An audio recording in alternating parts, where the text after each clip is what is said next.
मित्रों नमस्कार। मैं हूं आपका दोस्त डॉक्टर अनिल अग्रवाल। आपने पीलिया का नाम सुना होगा, जिसे इंग्लिश में हम जॉन्डिस बोलते हैं। शहरों के अंदर इसे लोग ज़्यादा जॉन्डिस बोलते हैं, गांव के अंदर लोग इसे पीलिया के नाम से जानते हैं। आपको ये जानकर आश्चर्य होगा कि ये भी कई प्रकार का होता है, जैसे obstructive jaundice, haemolytic jaundice, infective jaundice, और इन सब की सिविरिटी भी अलग अलग होती है। उनमें से मैं आज आपको एक तरह के जॉन्डिस के बारे में अभी बताऊंगा। और अधिकतर तो जो जॉन्डिस होता है उसके अंदर हम कैसे पहचानते हैं, उसके अंदर जो मेन सिम्टम्स होते हैं, या तो भूख उसके अंदर कम ज़्यादा होएगी, लैट्रिन का जो पॉटी का जो कलर अलग तरह का हो जाएगा, पेशाब का रंग अलग हो जाएगा, बुखार हो सकता है, उल्टियाँ हो सकती है, खुजली हो सकती है। ये मोटे मोटे सिम्टम्स होते हैं जो जॉन्डिस में होते हैं, और इन अलग अलग सिम्टम्स के हिसाब से हम पहचान कर डॉक्टर लोग जो है पता लगा लेते हैं कि कौन से वाला जॉन्डिस रोगी को होगा। और इसके अंदर इससे ही हमें मेन पता लगता है।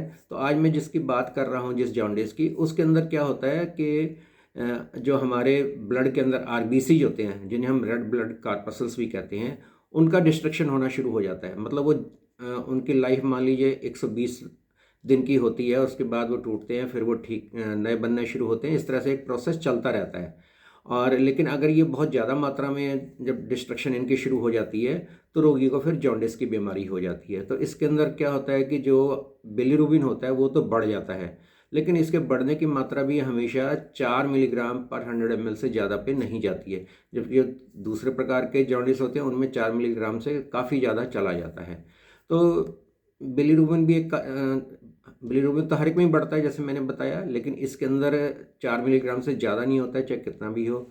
और ये सीवियर भी बीमारी कभी नहीं होती ज़्यादा, अधिकतर माइल्ड कंडीशन में रहती है। कई बार तो पता भी नहीं लग पाती है रोगी को कि उसको जॉन्डिस चल रहा है, क्योंकि उसकी भूख इसके अंदर नॉर्मल रहती है। हाँ, लेकिन जब हम टेस्ट करवाते हैं तो उसके अंदर बिलीरुबिन ज़्यादा निकलेगा, तो उससे भी पता लग जाता है कि ये इसका कारण है। अब इसके जो क्या होता है कि जब बिलीरुबिन जब आरबीसी टूटते हैं तो बिलीरुबिन निकलता है, और लिवर जो है इस बिलीरुबिन को जो है वो ब्लड के अंदर भी भेजता है और आंतों के अंदर भी भेजता है।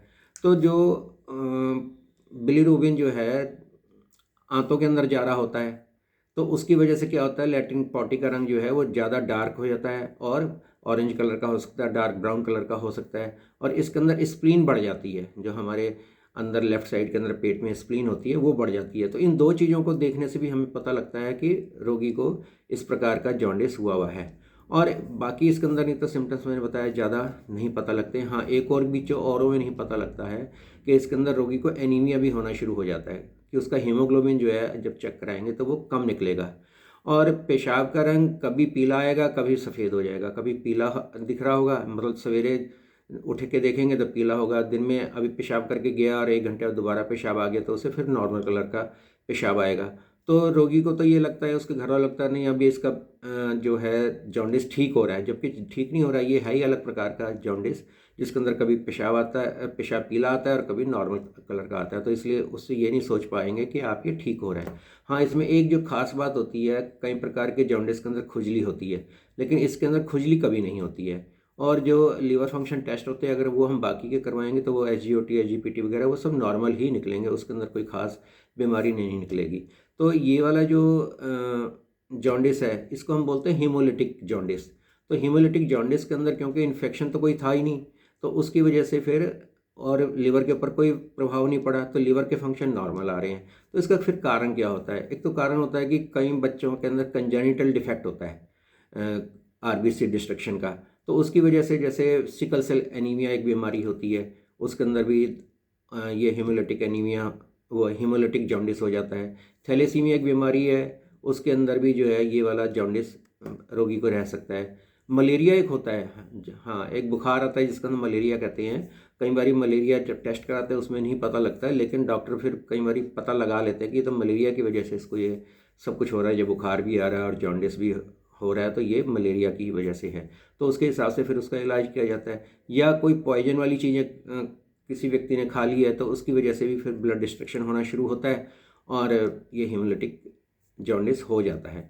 या आरबीसी जो हमारे हैं उनके अगेंस्ट कोई एंटीबॉडी ब्लड के अंदर बन जाए, किसी वजह से भी बन जाए, तो वो भी फिर तंग करती है और फिर ये इस तरह का जॉन्डिस होता है। या किसी को ब्लड ट्रांसफ्यूजन हुआ लेकिन वो ब्लड जो है मैच नहीं करता था उसके ब्लड से, तो उसके अंदर भी फिर इस तरह का डिस्ट्रक्शन शुरू होता है और ये वाला जॉन्डिस हो जाता है। हाँ, और एक और भी देखा होगा आपने कि अगर माँ का और पिता का ब्लड जो है अगर सेम नहीं हैगा, तो जब कुछ कई बार बच्चों के अंदर जो है वो एंटीबॉडीज बन जाते हैं, तो उसके अंदर हमने देखा होगा बच्चों के अंदर भी शुरू में जो है जॉन्डिस के लक्षण आते हैं।